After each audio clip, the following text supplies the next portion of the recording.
best advice you would give when it comes to capital raising? The deal, the market, the team. Get someone interested in those three things. We're always telling a story when you're raising money or you're getting people to invest or bet on you. Learning how to tell a story very tightly is important. Begin with the end in mind and plan for the worst case. Usually when you talk to people, they're like, never lost. I've never lost a deal, or I never lost investor capital, it's all sunshine and roses. But I know that that's not the case. They say they've never lost. They're not humble in facing things that can inevitably go wrong in a transaction. If you're the 22 or 3-year-old in your office, you should be the tech expert. You should know how to utilize AI. You should be the person who knows all the tech tools so that you get an early seat at the table. If you had to start over today from scratch and you had no network, no knowledge, and you had to make your first $1 million all over again, what would you do?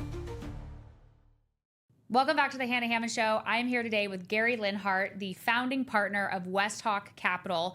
And he is a very dynamic entrepreneur and real estate investor who has been involved in over $1 billion of real estate transactions over his 20 plus years in real estate. And you've been on the development side and the construction side. You've also been on the capital raising side, and you're also on the LP side and co-GP, JV, all the things. So you have seen real estate. All the letters. Exactly. All the letters. But it's so cool because I love to see the dynamics of somebody who's literally been on every side of the deal, and you still are. You're on multiple sides as a GP and an LP. So happy to dive into your story today, and you're also local here to Arizona, so it's nice to meet you. Thanks for having me. Thanks for coming on. So what mission are you on with WestHawk Capital? So I founded WestHawk Capital a little under 6 years ago after having co-founded and built a company up to probably 50 people and so on. And what I realized when I left my prior company was that I loved the process of building the company and starting the company as much as I did the deal side of real estate. Mm-hmm. And so WestHawk's mission is that this success is achieved by contributing to the success of others.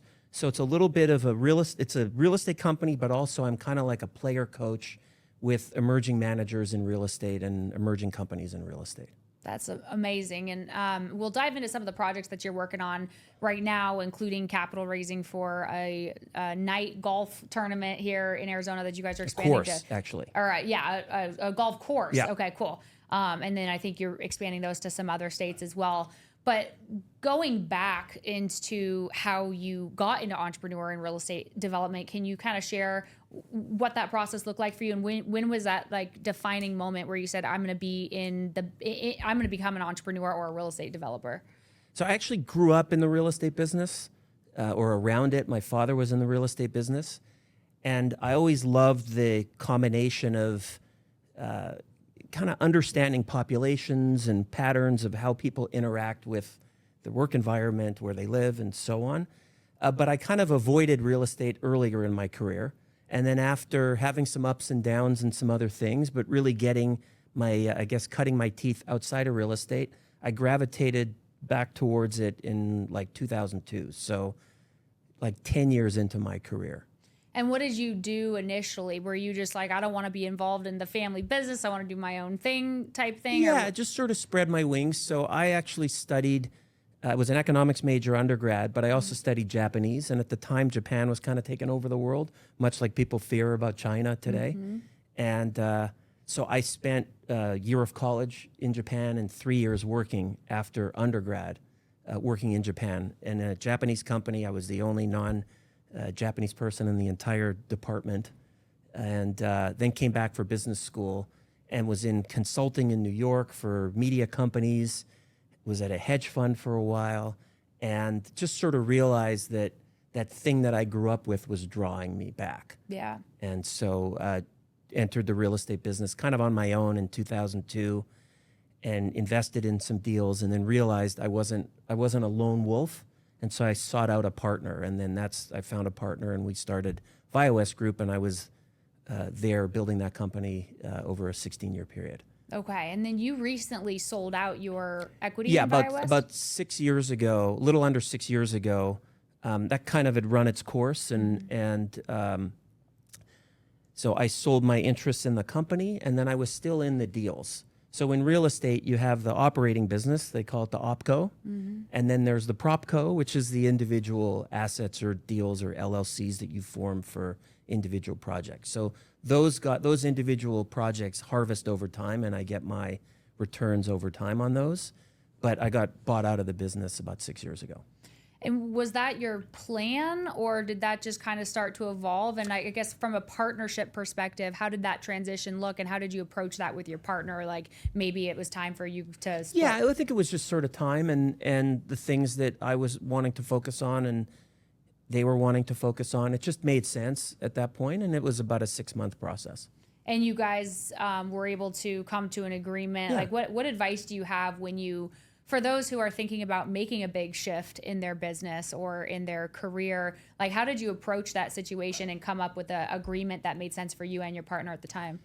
Well, you have kind of there's certain details I can't get into, Yeah. but you have an operating agreement at the beginning. And the most important thing in an operating agreement with partners is thinking through a default separation plan up front. So that is and often those are maybe more, they call it a buy-sell agreement. Those are more draconian than what actually happens, but it brings people to the table to work out something that makes sense. So And you that's- already had your plan kind of in Yeah, place. but you work through, that's the backup plan. But then you just sort of work through there's so many specific details on any given business. You have to kind of go through them, and the longer you've been in business, the longer it takes to kind of work through all those details. But yeah, you go through a process.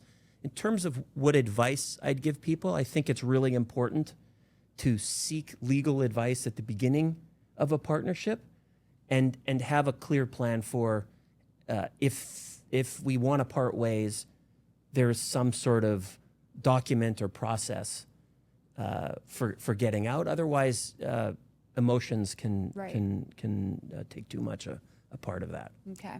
Yeah. Begin with the end in mind Yeah. and plan for the worst case. Yeah. Yeah, and then that just sort of brings people to the table to negotiate something that's more specific, because you can't predict everything up front. But if you have kind of a process laid out at the beginning, it brings people to the table to figure it out.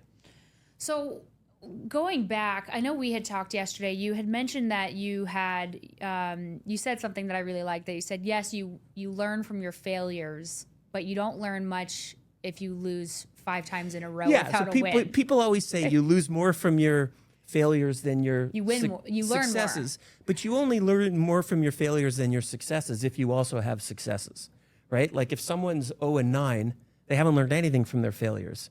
If someone's 10-1, they've probably learned a lot from their failure. But you want, at the end of the day, when you're evaluating entrepreneurs, you can kind of break it down to, does a person know how to make money? Do they know how to figure out how to work their way out of a difficult situation? And ultimately, we're held accountable to our track records. And so having a successful track record is really important. And as much as maybe the ethos in Silicon Valley is they love that sort of, they had an early failure and it gave them grittiness and they bounced back, and all of that stuff's important. But it's also important to learn how to make things work and how to choose things that ultimately work, and so on. So I encourage people, particularly in real estate, because I think that we're more in a wealth preservation business in terms of the kinds of returns that one should expect in real estate relative to venture, right? Like you could have 100x on your investment in venture. You're not really going to look at opportunities like that in real estate unless it's some sort of crazy land deal or something like that. But so it's really important to learn how to preserve capital first and make capital second. So if someone's 0-3 in real estate deals, there's a problem. Yeah, I think it's Warren Buffett, #1 rule, don't lose money. Yeah, I was just thinking of that before you said it. And, it's funny because I meet so many incredible people and, a lot of people on the podcast and just in life. And usually when you talk to people, they're like, never lost. I've never lost a deal, or I never lost investor capital, or never. It's all sunshine and roses. But I know that that's not the case. And losses happen a lot, and people have lost investor capital. And I know that you have lost investor capital. And I would love to kind of dive into. Only on like 1 or 2 deals out of about 90. That's insane. And, So- and for you, it was early on, Well, right? we started our original company in '03. So we were about 4 or 5 years in when the great financial crisis hit. And we probably had 7 or 8 deals going at the time. And there was 1 or 2 that we had to work through with lenders. And then there was 1 that we had to give back. But we never, there was never anything contentious. There were never any lawsuits. We were always very forthcoming with our investors and with our lenders. And there were a lot of people whose entire companies blew up or they lost tremendous amounts of money. Ours was very much on the margin. And even some of the deals that worked out, there were things in retrospect you look at and you're like, whoa, we got lucky there. Yeah. So I think to your point about people who are all sunshine and roses or unicorns and butterflies or whatever those analogies are, I think it's really important to understand when you go into a deal. There's the how do we make money side of the equation, but there's also what can go wrong.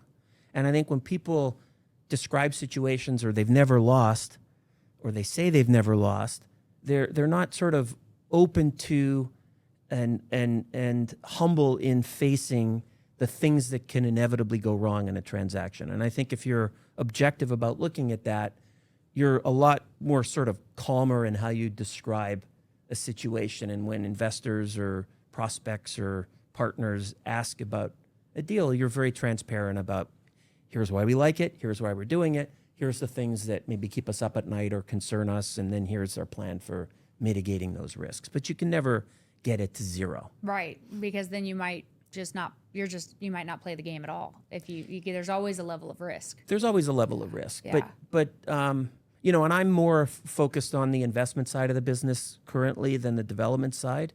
There's a lot of things that can go wrong with development, but if it goes well, the returns can be very high.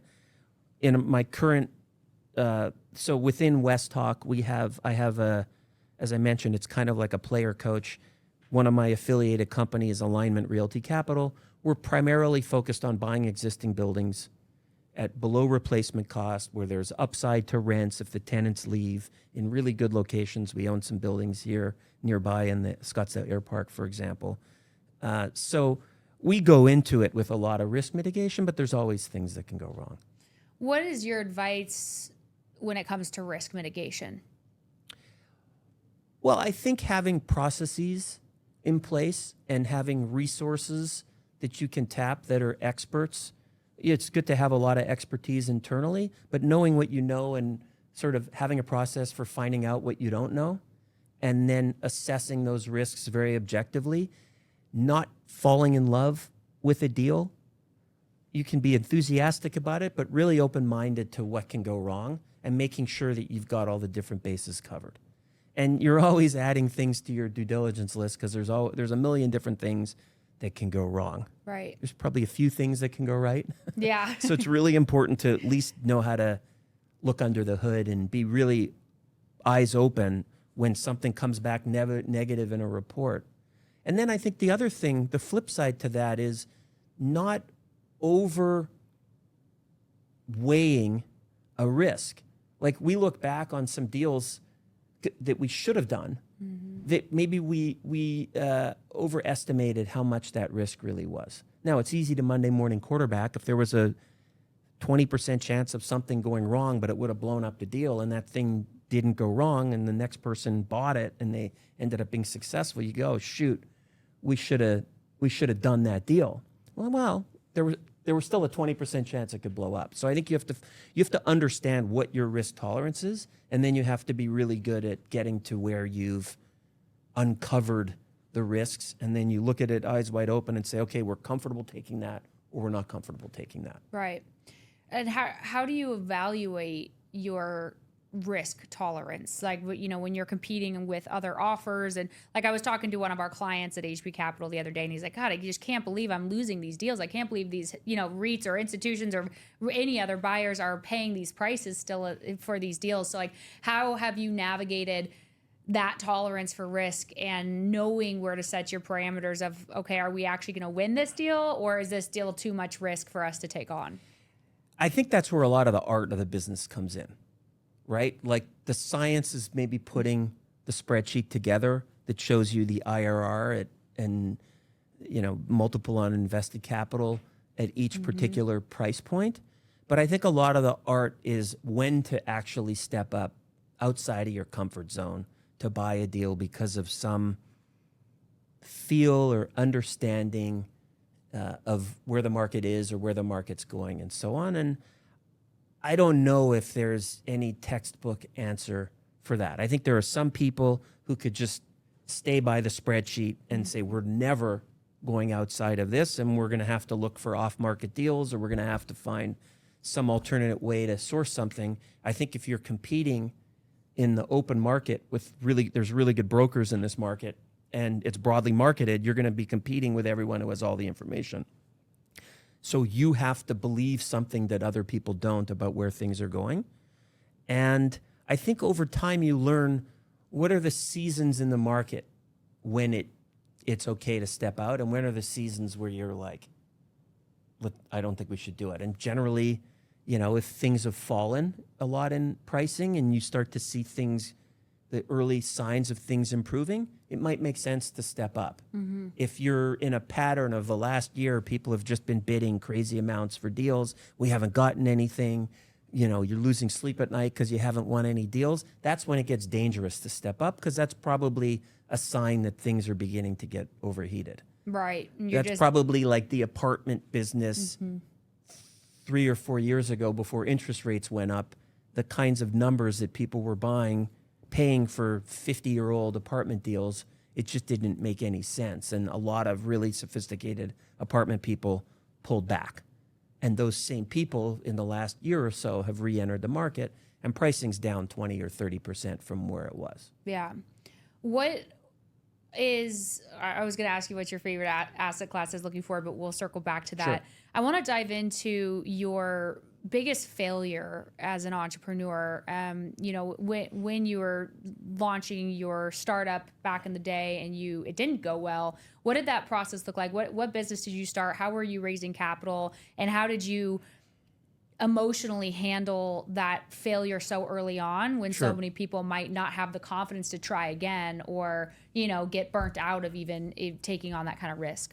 So about a year after I graduated from business school, I was in consulting in New York, and a buddy of mine who was a year behind me at business school and we had the entrepreneurial itch, and through a series of events, it's a long story that we'll just sort of take it at face value.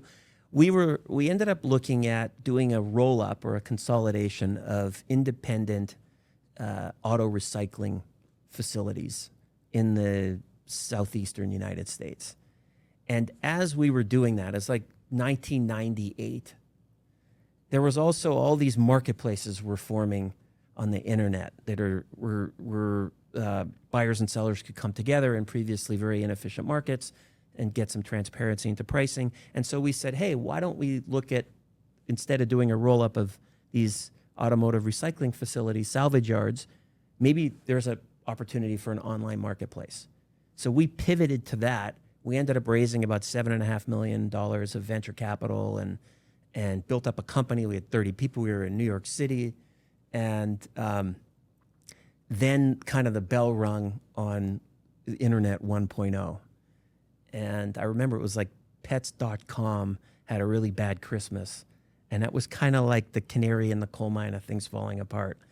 And so we ended up selling to a traditional player in the recycling business, and then he ended up going under, and our investors ended up losing their money.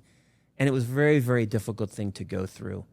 And I think in retrospect, I was probably a little early in my business career to do something. I didn't have a tech background, and I think we were exposed on that front. We brought in some tech people, but it wasn't the same as having like a tech person as part of the founders. And I don't think we understood or appreciated the power dynamics of the industry and how hard it would be to accomplish certain things. So I developed definitely a sense of assessing where the power levers were within a particular market and do you have a plan? Can it be disrupted? How hard is it? And so on. So I call it like looking through lenses. So like I have that lens now. And then from the emotional standpoint, I went 0-1.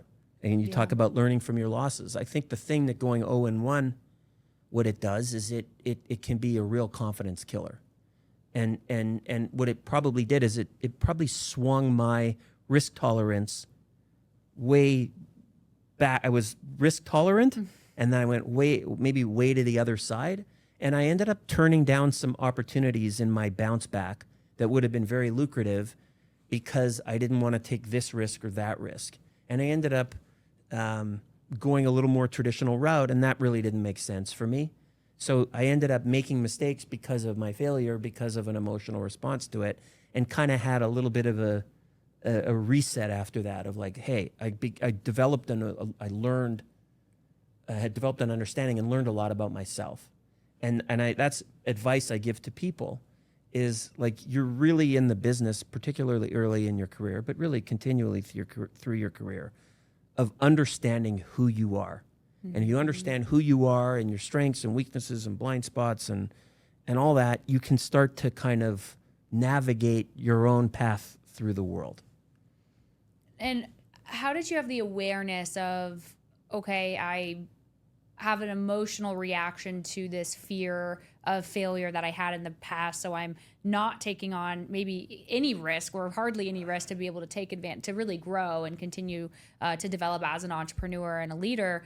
When did you recognize, like, because I know for me, I've had so many self-sabotaging patterns that I've developed in my life. And the difficulty was even getting the awareness that I had them, right? It's like, oh, these beliefs that I have aren't actually serving me, or these aren't actually a fact or reality. It's just what I'm perceiving to be true from my previous experiences. And how do I rewire my brain to move forward and actually grow from this experience? So like what was that process like for you to really come back from that and start to take on a level of risk that you were comfortable with, but weren't letting go of opportunities? Yeah, I think it's probably like when you hear about people who go through AA, and first you have to admit that you have a problem. I think that's what the first step is. So I think it's a process like that. And I think that ultimately the world's going to give you feedback. And the feedback can continuously be failure if you're not listening. Now, if you take risks, you can do everything right and still fail. And hopefully that doesn't knock you down. But I think in every win and in every loss, there were things that we could have done better and we can learn. So I think the earliest stage is just sort of removing the ego layer and making myself open for both direct feedback from people and then just sort of feedback from the world about whether things are working or not working, and then learning how to quickly adjust whatever it is that I'm doing or however I'm approaching something, realizing that it's not going the way that I want it to. So I think it's sort of an openness and a removal of ego. It's like, it's okay for us to all kind of learn. And ultimately, we're on this long journey.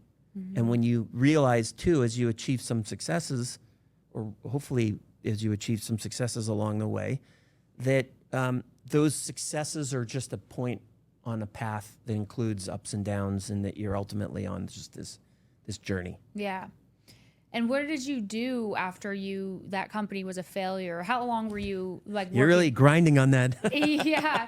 But I mean, like, what was that transition, to come back or to shift into real estate and start to get some optimism of a new venture? Yeah, so I did a couple things in between that I don't, need to go into the detail. One was a big company. One was a smaller hedge fund investment firm. And I think what I realized in both cases was, as much as my first entrepreneurial venture didn't go as planned, that I would rather be grinding it out and maybe not making much, but a chance to kind of carve my own path as my journey than working for someone. And so I went off, and because I had kind of grown up around real estate and I knew people in the business, and some of the people who had invested in my internet startup were still willing to invest with me because they liked the way that I handled things through that rough period. So that maybe is the silver lining of that, is if you, no matter how hard things are, if you are transparent and, deliver both good and bad news, and don't surprise people late in the process, like be upfront and get ahead of stuff, that people will trust you. And so I had a combination of things that enabled me to get a start in the business. And so I moved back here in '02. And as I mentioned, I was on my own for about a year. But I also realized that, again, with the learnings about yourself, I'm not a lone wolf, that I like the process of collaborating with partners.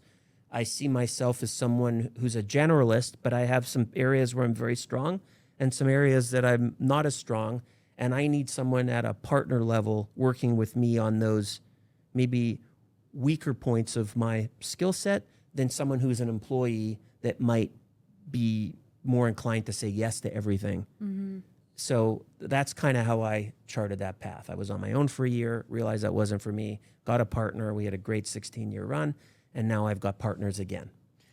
And what would you say your unique gift and ability is? And because it sounds like you've had multiple partnerships, you have a lot of trust, and you've raised a lot of capital, and trust is the foundation of all that. So how have you identified good partners? How did you find them and seek them out? And what kind of questions do you ask, or what does that conversation look like to get a feel for if that could be someone you actually want to partner with? Yeah, I think there were people who are born with incredible natural talent, and the world seems like an easy place to them, and they just sort of see a little opening in a door and they go through it. And then there are those of us, and I put myself in the second category, of people who maybe have certain natural talents, but they don't necessarily all come together at an early stage or early part of your career. And as I've kind of built my skill set and my network and my knowledge base and so on, that a lot of the greatest coaches weren't necessarily the best players, that they had to kind of grind and work it out and be very objective at learning their own skills. So I think that call it talent scout or assessment of strengths and weaknesses in both myself and in other people has come to be the thing that I'm good at. And so when I'm seeking out partners, I'm looking for certain things that are complementary, certain things that are overlapping, because it's really important to have shared values and complementary skill sets and so on. So that's kind of the process that I go through. Or what are the pieces that are important for this particular venture or team to be successful? And then how do I put those pieces together? And do you, throughout your organizations, or do you believe in certain personality assessments or certain interview type questions, or are you more of intuitional about your kind of gut feel? Or I think it's a combination of first of all, I like to look at those things. My current organization isn't big enough for that to kind of matter, where you have 20 different people in a role and you've really sifted through what does and doesn't work. I think I use those more for a going in understanding of how this person works in general and how this person might work with me. And then there are obviously some red flags on some of these things. I've gone in and out of asking certain types of interview questions, and at times thinking they work and at times thinking they don't work. Ultimately, in a big organization, you have, just statistically, that you're going to come up with a process, and then some percentage of the people are going to work out and some percentage of the people aren't going to work out. Right now, I'm in a much smaller organization, and to the degree that we're hiring people, there's not a large enough sample set of people for that to necessarily apply. And ultimately, you're not going to know until you work with someone in a smaller environment. So I tend to do, now, if I'm going to hire someone, I try to, if it's an early in their career person, I might do an internship. So get someone while they're in school, and they can do some work with me while they're in school. And then by the time they graduate, I'm going to know whether they're a fit. I think if you're getting someone mid-career, it's going to be I think at this point in time, if I hired someone mid-career, it's probably someone I'm going to have worked with, or maybe they were on the other side of the table, or something like that. Because the smaller you are, the higher the cost, and the cost isn't just money, but time of someone not working out. Right. Yeah. And it really takes, because I'm going through that in my organization of growing and scaling and all that it's hard I want to get better at vetting up front, potential talent and partnerships. And it's really hard until they're working with you and you see it's kind of like dating, right? Their profile can say anything, but to really understand someone and get to know someone, it takes some time. And sometimes that cost can be a lot, especially if you're working with recruiters or different things like that. And so trying to really get that clarity sooner. I would imagine later. AI is going to have some really cool stuff over the next 5 years on creating processes to simulate working in the interview process so we can get more clarity than these kind of off-the-shelf tests. I really like that idea. Yeah, you actually just gave me an idea right when you you said that. We can work on it offline. Yeah, that's perfect. That's really cool. Okay, so shifting into capital raising. I'm in the capital markets. Yeah. You've been heavily in the capital markets. What are the most important things when it comes to capital raising?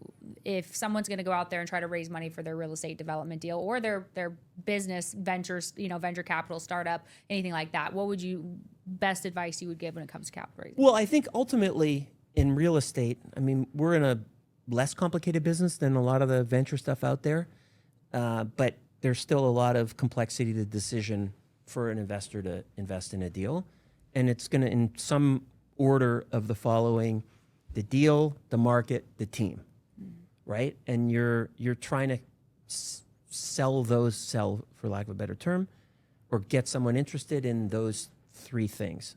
And I think as it pertains to the team, I think it starts and ends with trust and building trust and deserving and earning trust. And then there's sort of do they know how to assess opportunities, and can they execute on opportunities? In terms of the market, whether it's a geographic market or a property type market, I think there's telling the story, and I think storytelling, the positive of storytelling, not that he's just a storyteller. No, that we're always telling a story when you're raising money or you're getting people to invest or bet on you, whether they're betting time or investing time or they're investing capital. Learning how to tell a story very efficiently, effectively, tightly is important. We realized that before Phoenix is now, most of our current deals are in the Phoenix market, and they were initially in my prior company as well. And what we learned over time as we were raising money, we raised money both from individual investors for certain types of deals and then institutional partners who were looking for local operating partners, or sponsors as they call them. And what we found is we would talk to certain groups, and they were either in New York or San Francisco or in LA, and they'd say, oh yeah, we're interested in Phoenix. We haven't really spent any time there. When you have a good deal, show us a deal.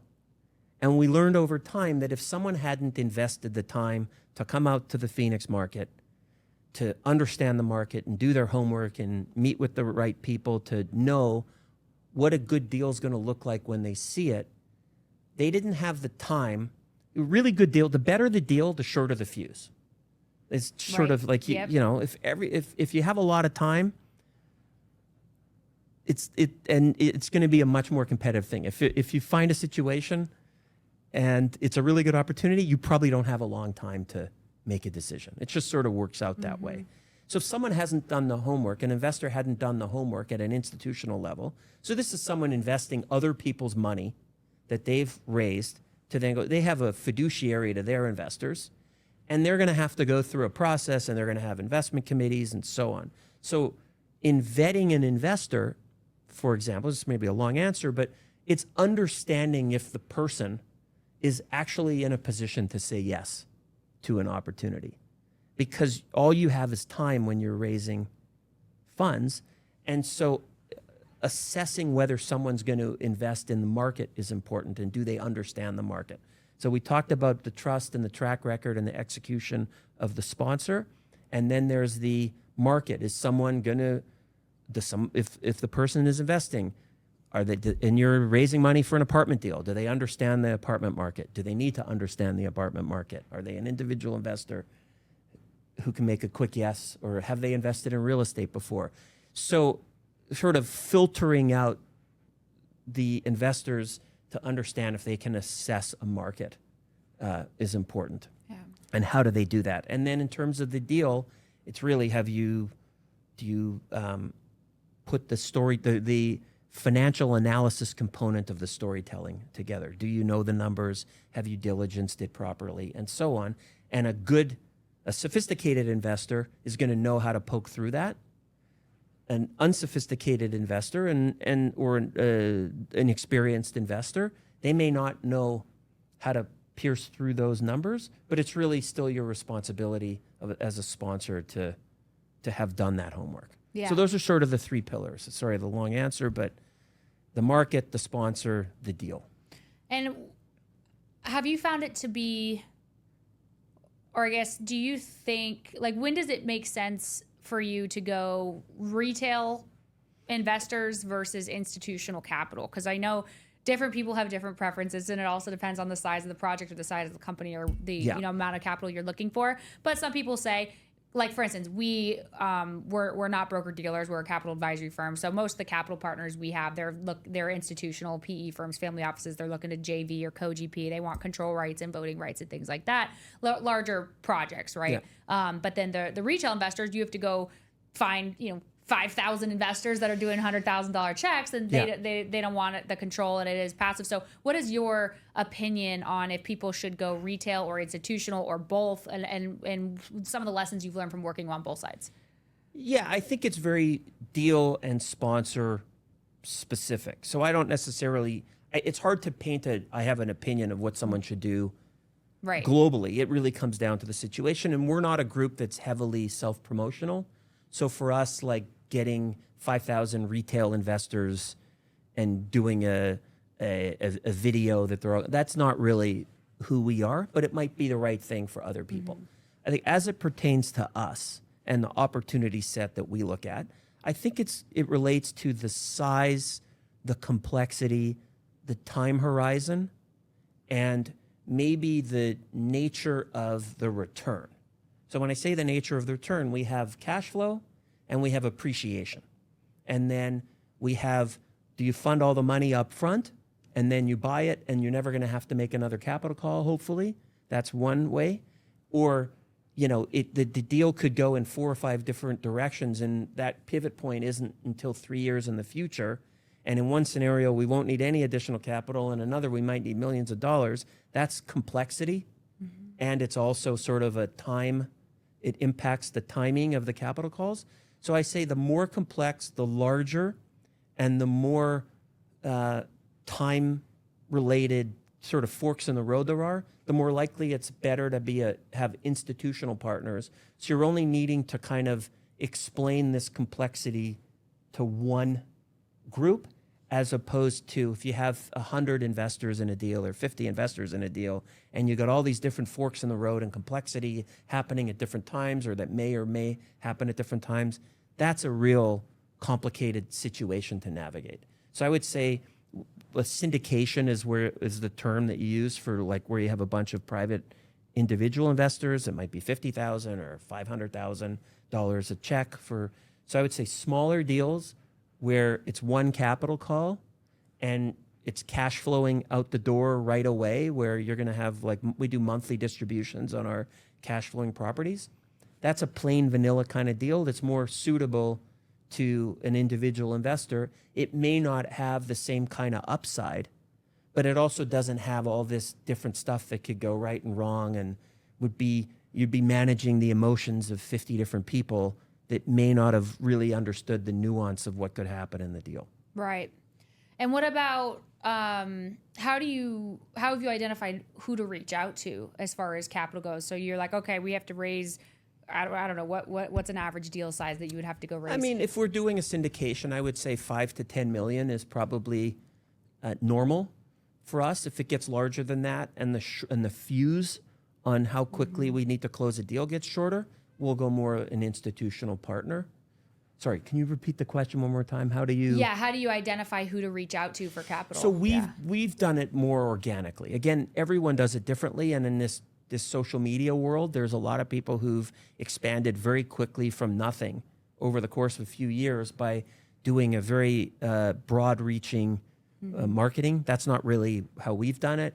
We've just sort of done it through organic word of mouth over time, and repeat investors, and that kind of keeps us honest. I mean, we were honest anyway, but I mean, when I say keep you honest, it's sort of like accountability. We're relying on repeat business, and we're repeat business-minded people. So it's really going back to the same people, and they refer people, and so on. Okay, cool. And are these mostly institutional capital, or Again, it depends on the deal. I would say we'd probably do 1/3 of our deals have an institutional partner, and 2/3 of our deals are mostly private investors. But that could change through the cycle depending on the size of deals. Right now, we've really found a liking to some of these smaller industrial flexi kind of buildings that have like a little bit of a retail component, or a little bit of a office component and industrial. So kind of playing in that space. It's been smaller deals, so there's smaller capital raises, so we go to individual investors. But if the opportunity set starts to evolve, and we also, in our venture, we're now 5.5 years in, as we continue to build track record, bigger deals may come across our plate, and that percentage of private investors versus institutional could change and sway back and forth. right? And I really like small bay too, especially in the Phoenix market. Yeah, it's good. It's a great asset class. Because are you still actively investing as an LP in people's deals as well? Yeah, there's a few property types that I like the investment profile and opportunities, but I don't have the expertise in, and or the scale. So, for example, I have a cousin who's a senior executive at one of the larger data center investment firms, and so I've invested in a couple of their funds.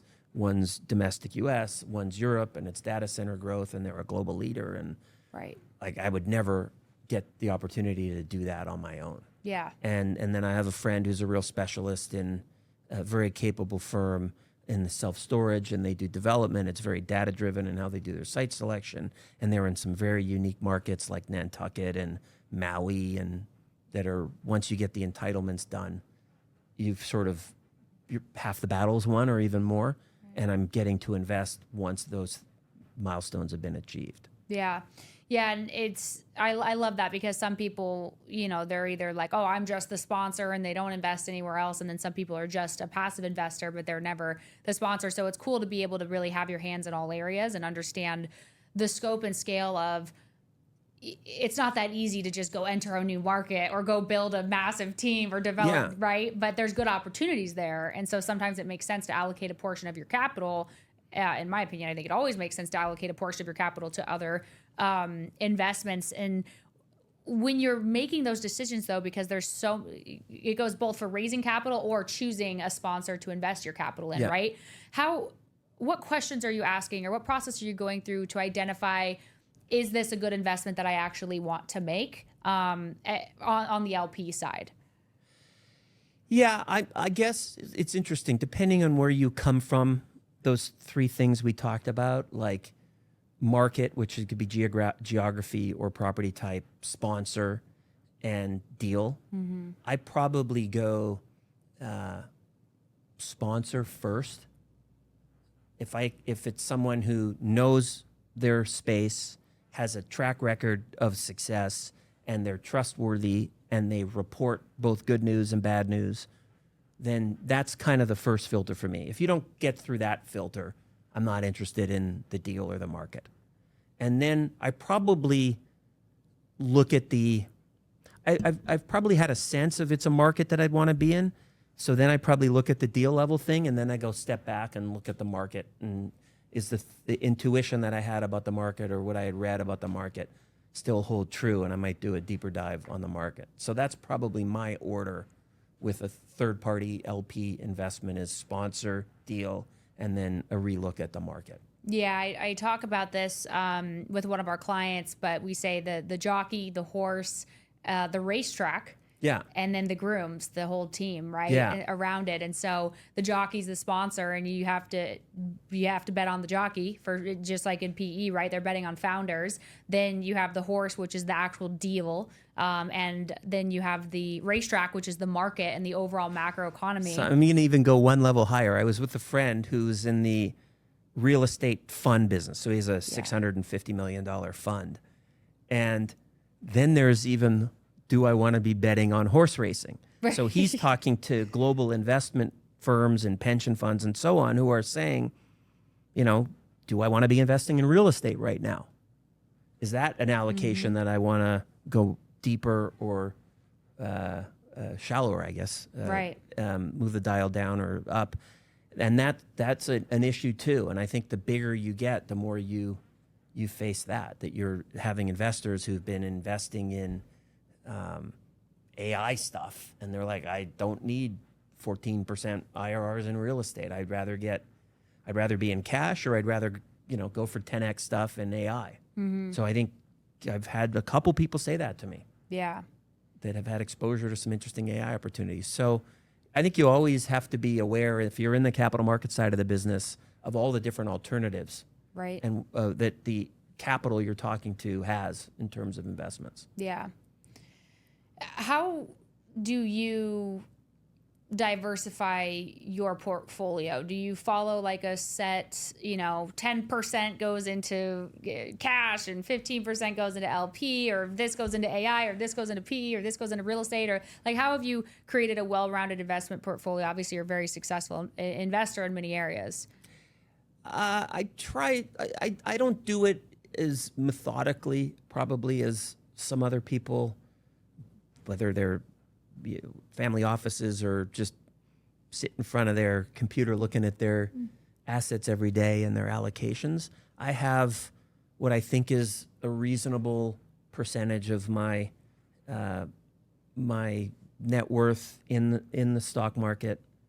I try to, then within that, I like investing, and sometimes I can maybe with my own money, that risk aversion, because I'm not accountable to someone else, can go away. And I know that about myself. So I try to have a certain amount of my money in like just the indices, where Like I'm just S&P playing, the or- S&P, low cost ETFs. And most of my retirement funds are in those kinds of things that I'm not looking at it every day. And then I have some allocation to things that I'm hearing about or reading about or researching myself, or have some instinct, but I try not to make that portion of my stocks too much, so that if I'm wrong, I'm not like changing my lifestyle. Right. And then, being in real estate where the market can change, it sort of goes up slowly and goes down quickly. And so I have a very conservative perspective on personal debt. I have a primary residence and a secondary residence. I have a very small mortgage at a very, very low rate on my primary residence, and I have no debt on my secondary residence, because I don't want the pressure of a loan changing that thing that I worked so hard to be able to have in my life. So I put zero sort of risk on that thing. So I look at things in terms of that. And then in terms of my private non-direct investing, where I'm the GP in real estate, it's probably pretty small, because I feel like as a practitioner in real estate, I should mostly be in my own deals. And then I probably am over allocated to private business deals, because I'm a little bit of a business junkie, and I need to kind of slap myself on the wrist once in a while and say it's enough for now. And I'm right there right now. I've made some private business investments recently. I really thoroughly enjoy that, but I'm not at that expertise seat at the table every day, kind of on the board or whatever of those companies. So I need to kind of make sure I don't over allocate to that. And this is just like private equity, venture. capital. Yeah. So I make sure even within those spaces, I've got some money with a couple funds, so that the people who are really doing it every day are investing for me. And then through my business contacts and such, I'm invested directly in some deals, and I do a lot of the direct investing, whether it's in the stock market or whether it's in the private market. I feel like it keeps me sharp by having made some decisions on my own. Yeah. It's kind of, call it like pointing the compass, and it keeps me a little bit more alert. But I just need to make sure I don't over allocate on those things, because I'm not in it enough every day to consider myself a pure expert. Right. And so, I mean, you've been playing this game for over 2 decades now. So you've been through market ups, market downs, both on the venture side and the real estate side. What patterns do you continue to see repeat in the market? Like when you're making these decisions, how are you taking into effect where the market is today and the past, the past cycles in the market? Do you think about that in any specific way, or? Well, I think the first thing I think about along those lines is just keeping a certain percent of my net worth in like super liquid stuff. Yeah. So that if the, proverbial shit hits the fan, that I'm not under undue pressure. And so I think that's the most important thing, is to have sort of a comfortable level in very, very low risk assets. And then I think that it's also important to realize that anything can happen. Mm-hmm. And I think we're generally, like particularly in real estate, if you look back to kind of starting in the 80s and onward, there's been an increasing trend of institutionalization of real estate. Like the real the REITization of real estate happened to post S&L crisis. So in the early 90s, a lot of these master limited partnerships went public as a way to recapitalize, and then you had publicly traded real estate, and the big, like the Blackstones and the Goldman Sachs and the Sam Zells created their Odyssey funds, and they brought a lot of large capital to real estate, and then pension funds started investing through those vehicles, and now you have a much more professionally managed real estate industry. So the bottoms of the cycles are higher each time. So while there may be ups and downs, it's generally on an upward trend. There's more liquidity in real estate. There's more money on the sidelines. There's more analytical expertise. There's more research tools, whether it's CoStar and so on. And so I think the ups and downs are less harsh than they used to be, and the bottom feeding is less obvious as maybe it used to be. But realizing that still things can go wrong. But I think what that's created is back to a question you asked earlier about, boy, it's getting hard to buy things and so on. I think the margin, the opportunity for outsized returns, I think, over time thins out, because there's just more players in the market and more information and more capital. Right.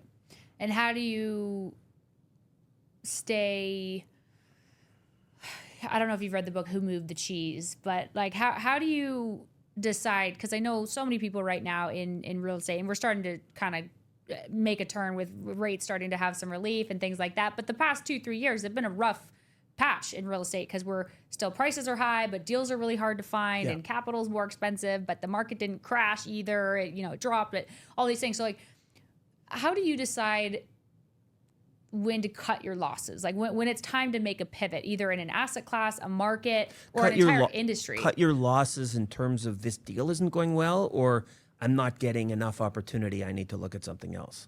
I'm not getting enough opportunity, I need to look at something else.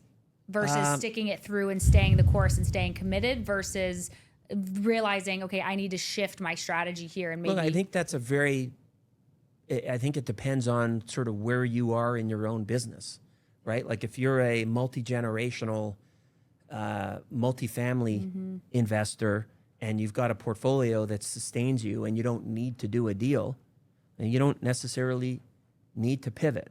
I think, like I have a investor friend in the real estate business, and they're in the 3rd generation of the business right now out of California, and they're sticking to their core, but they're also looking at adjacent stuff, maybe a property type that they hadn't done before, and they're open to it because the next generation wants something to do as well. So it makes sense for them. I think if you're getting started in the business and you only know one property type, and that property type has a 3 or 4 or 5 year window where there's not really good opportunities, you have to either pivot or you have to either begin. What I see people starting out, and we did this a little bit too, is you may need to do some advisory work to stay in the game and keep the lights on, right? So if you know how to do, small retail out parcel development of coffee shops and Chick-fil-A's or whatever, but you can't find the deal, but there's someone who's doing it, that you might advise to them. So I think it just depends on what your staying power is and what your urgency and need to do things are. And then you can pivot either where you are, like vertically, and do a different service in the space, or you have to look for something different. I mean, if you need the money, what you don't want as an investor is be investing with someone who, if they don't get this deal done, they can't put food on the table. And then they have their own bias in terms of selling that deal. They're selling it out of desperation, pitching it out of desperation rather than because they think it's a good deal. Right. When speaking of pitch, what do you think is like a red flag when someone's pitching you a deal that immediately turns you off? They don't know what can go wrong. If someone's overly optimistic and they can't even tell a compelling story, I call it the bear case. Not I call it the bear case. It's called the bear case. Like, what's the bull case? Why is this a good deal and what could go wrong? And I think when people are unable to articulate sort of transparently, truthfully, objectively what can go wrong, I get very nervous. Yeah. And I think the more sophisticated people can present both cases. Now, obviously, if they're moving forward with something, they like the bull case more than the bear case. But I think you really have blind spots if you're not willing to accept and search for and sort of digest what can go wrong on a deal. Yeah.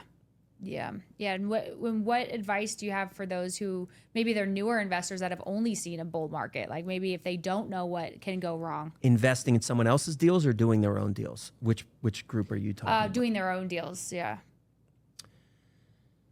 Boy, I mean, the magic is really in getting those first couple deals done. Yeah.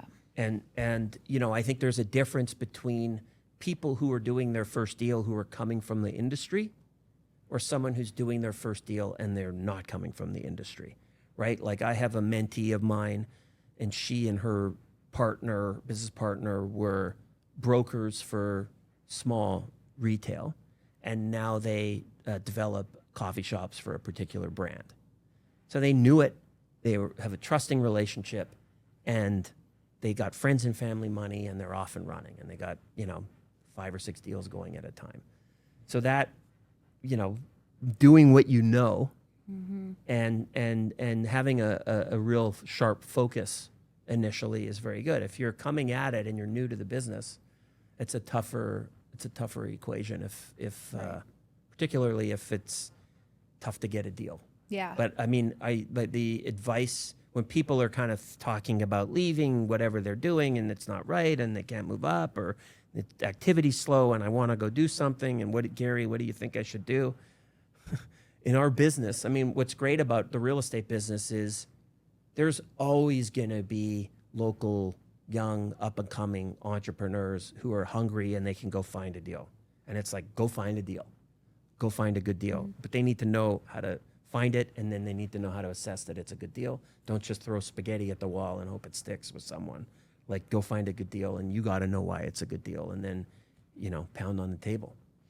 Yeah, my best friend and one of our clients, he made his first $10 million by just being a dirt dog and sourcing deals for an experienced sponsor, and learned how they underwrite and what they look for, and kind of got to see their process and their mistakes and their wins and all that, and then took that equity and then started his own development firm ultimately. But when I look at the people that I know who've kind of started from nothing and bootstrapped and then grew, they either, like the example I just gave you of the woman who had a client that was a coffee shop, and they just wanted a trusted developer. So that's a real in. Call it an in. And then I think if you look at the different skills that complete a skill set for real estate, where there's analysis and due diligence and execution and development and management and so on, I think the real lone wolf entrepreneurial skill is finding unique or off-market transactions for whatever magical way that person does it. That seems to be like the best go find. Like you're able to find a deal, or you see something differently than someone else, or you see this sort of unlocking of value opportunity in a particular asset. When I think of the people who started from nothing, that were able to ham and egg it and get going, it was those two things seem to stand out. They had a real in, or a real trusted source of opportunity for them, or they had a real unique way of being able to uncover and originate deals. And the analytical stuff, the analytical skills and those other skills, you can hire more than like really unique origination. I think real unique origination is a magical skill.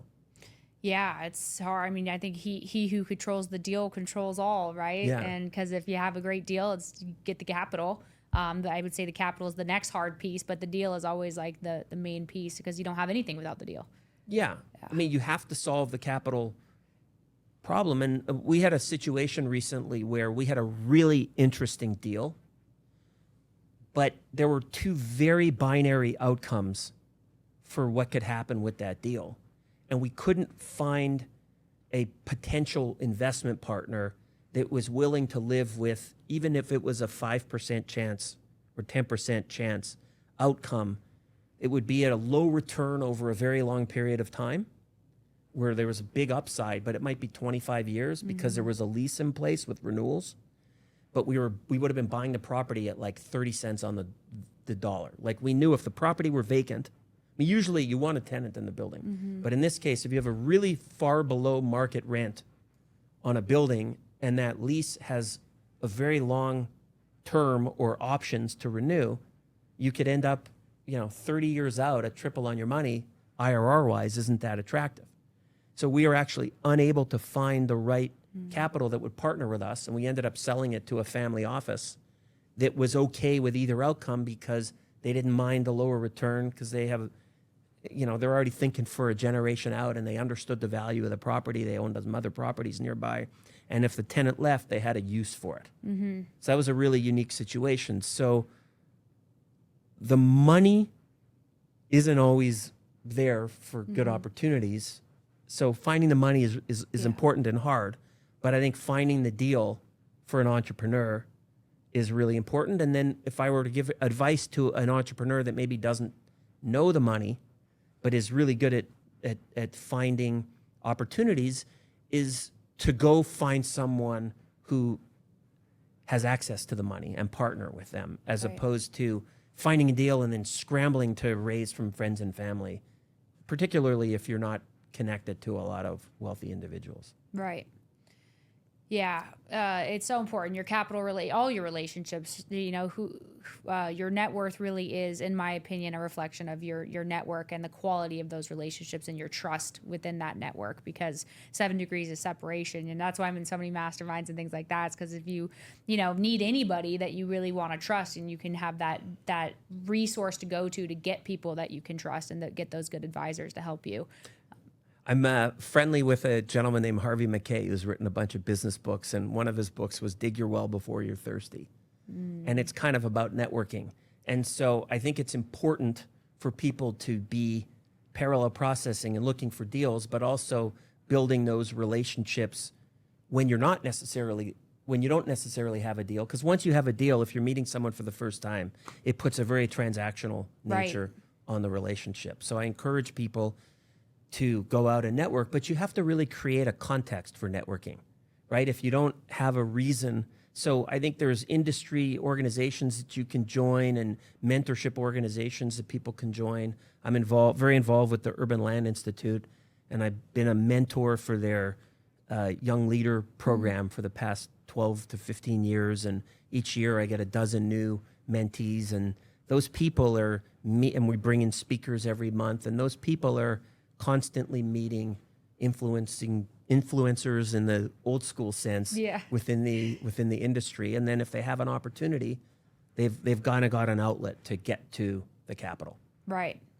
And what are you most excited about in 2020, I guess, 6? We're going to be nearing the end of 2025 here. So what asset classes or business opportunities, whether it's in real estate or AI or other things like that, or what are you excited about, or where do you think the trend's going moving forward? Boy, that is the $1 million or $1 billion question right now. We continue to like the asset class that we're mostly focused on within Alignment Realty Capital, which is small bay industrial and kind of flexi, where there's like we have an office in Old Town Scottsdale where we office. We have an executive suites on a second floor, and then we have a woman who's got 100,000 followers on Instagram who does hair extensions. We have a woman who does Botox and health and wellness things. We're getting a coffee shop in there. So it's quasi retail. We bought it as an office building, and it's kind of morphed into both.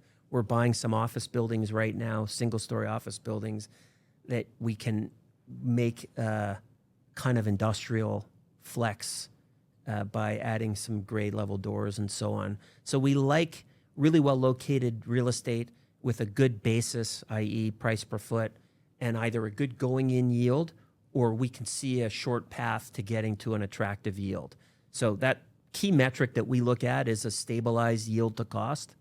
So that's an unlevered net operating income divided by your all-in cost. To us, that's the magic metric. It doesn't take into account debt, and it sort of accounts for any short-term releasing. So it's stabilized yield to cost at year 1 or year 2 or year 3 or whenever it is that you get to that stabilized.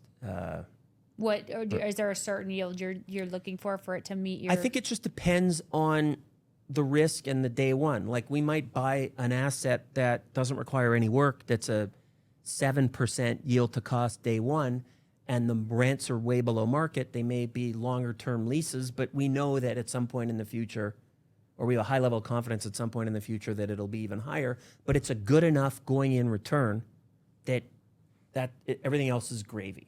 If it's something that we got to do a lot of work for and it's a smaller deal, we got to make sure the juice is worth the squeeze, and that there's enough upside worth the work where it might be higher, where we're looking to get to a 9 or a 9.5, 2 or 3 years out after repositioning the property and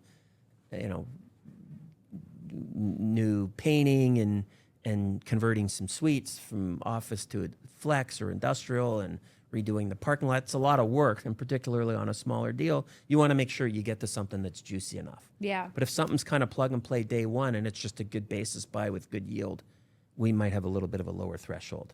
So some sort of work return matrix. So you guys are more stay on the course of your expertise and what look for opportunities, but don't go too far outside. I think it's kind of like an 80-20 rule. Yeah. Like you should be 80% focused on, I call it the grass is green, right? Not the grass is greener. You want to be 80% focused on the grass is green and 20% focused on the grass is greener. And that might lead to another opportunity I'm involved in that I've been involved in for a little under 3 years, which is the night golf course at Rolling Hills, which is my partners in the deal are grass clippings. So the grass is green there and the grass is greener. So they had worked very hard for 3 years to prompt and then win an RFP to convert the executive golf course within Papago Park in Tempe, right next to the Phoenix Zoo, into a night golf kind of entertainment and golf venue. And we've been doing that since we took it over in July of 2023, and now it's a real unique asset, both to this market and it's kind of 101 nationally. And so we're hoping to take that and maybe potentially do more of those. So that's a little bit more of an entrepreneurial, outside the box type opportunity. But what I brought to the table to these young, hungry, creative entrepreneurs was some institutional processes of investment, private investment management, and what we call the difference between asset management and property management is property management, you're managing like the very specific day-to-day things at a property, and asset management is kind of the strategy of a property and the investment. So that's kind of my expertise is more on the asset management side, strategic direction and allocation of capital and things like that.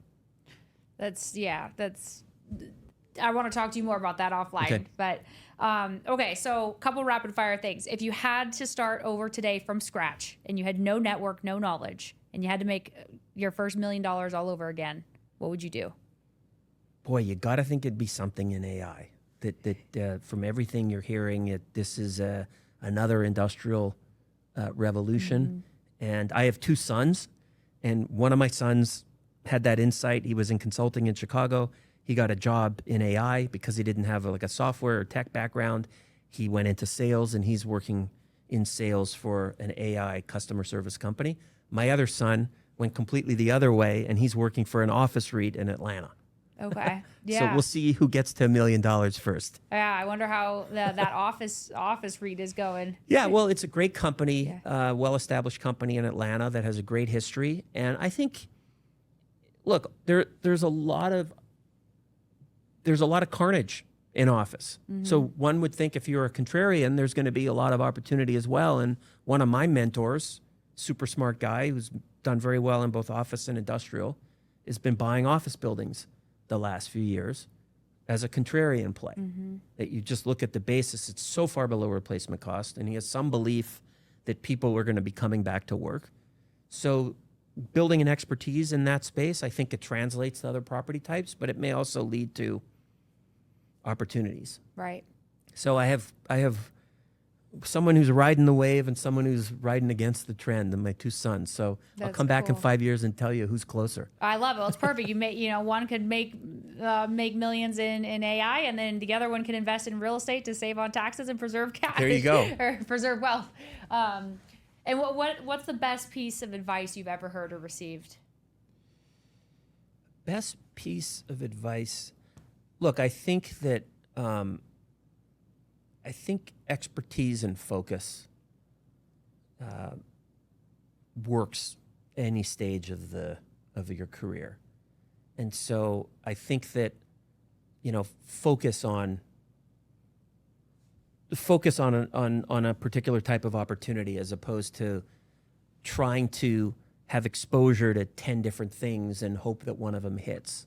You can maybe, as an investor, allocating a portfolio, you can take that approach. But I think if you're early in your career, getting an expertise and getting a focus and developing skills within that focus, I think is really important. Yeah, stay the course. Yeah, stay the course is almost like an add-on to that in terms of resiliency. But I think that it's having an expertise in something that's valuable. And advice that I give. So that's sort of maybe what I've gotten. And then in terms of what I give, is particularly to young people, is the earlier you get an important seat at the table, the better. So bring a seat at the table that's needed that the incumbent people are less likely to have. And I think that usually, particularly in real estate, where we're not really tech experts, is if you're the 22 or 3-year-old in your office, you should be the tech expert, which means that you should know how to utilize AI within the context of real estate. You should be the person who knows all the tech tools and the level up tools so that you get an early seat at the table. Right. So I think it's really, for the young people, is figure out what expertise is needed on your team that is new and growing and important, and go after it. Don't lose sight of your 80, which is the job that's on your plate, but focus your extra time. You're not going to be successful working 40 hours a week. In that extra 10 or 20 hours or however many hours more you're willing to work on the X factor stuff that's outside the core to bring to the table. Yeah. So you're kind of pushing your team and raising the level of your team, but you're earning a seat at the table early. I love it. Well, thank you so much for coming on the show. It's been great to get to know you. Thank you for having me. Sorry for all the rambling, but hopefully there's some nuggets in there. That was excellent. Thanks, Gary. Thanks.